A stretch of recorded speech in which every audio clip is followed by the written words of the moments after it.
प्रणाम। हम है जीतारिया रउआ सब देखतानी भोजपुरी मरिचा।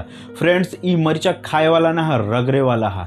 भोजपुरी का अश्लीलता के खिलाफ, भोजपुरी के गंदा विचार के खिलाफ, भोजपुरी के शुद्ध करे के लिए ई मरिचा बहुत जरूरी बा रगड़े खातिर। फ्रेंड्स, आज हम लोग बात करे वाला बानी त्रिशकर मधु के बारे में, जेकर एमएमएस बहुत महीना पहले वायरल भइल है।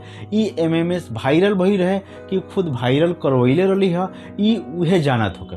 काहे कि भोजपुरी इंडस्ट्री में अश्लीलता चरम सीमा पे बा।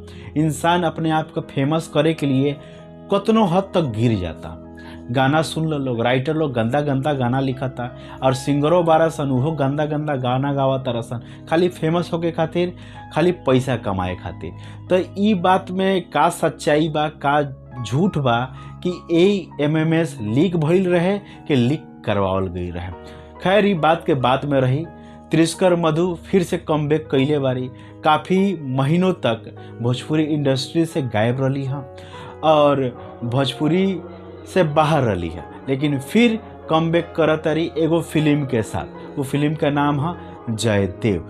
ये फिल्म कुछ महीने के बाद में रिलीज हुई, ओकर फिलहाल अभी शूटिंग चलता। एमे कहल गई बा कि ई फिल्म में मुख्य रोल में त्रिशकर मधु बारी और ये फिल्म अश्लीलता से परे बा। अश्लीलता एमे नहीं है।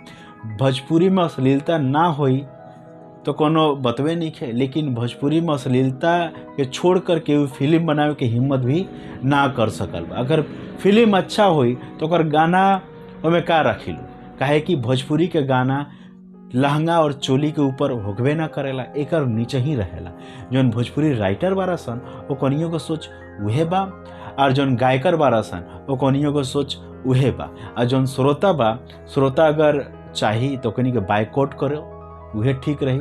अभी जो ट्रेंड चलता बॉलीवुड में बाइकआउट, उहे ट्रेंड भोजपुरी में भी चलावे के जरूरी बा। जे खराब बा ओकरा के बाहर कर दो लोग, जे बढ़िया बा ओकरा के लेके आवल लोग। भाई लोग, अगर जानकारी सही लागल हो को तो चैनलवा के सब्सक्राइब करो लोग और बेल आइकन के प्रेस कर दो लोग। यही के तरह वीडियो देखे खातिर भी जरूरी बा सब्सक्राइब कइल और बेल आइकन के प्रेस कइल। तो चलिए फ्रेंड्स, अगला वीडियो में फिर से मुलाकात हुई। अपन ध्यान रखो लोग। Thank you. जय बिहार, जय हिंद।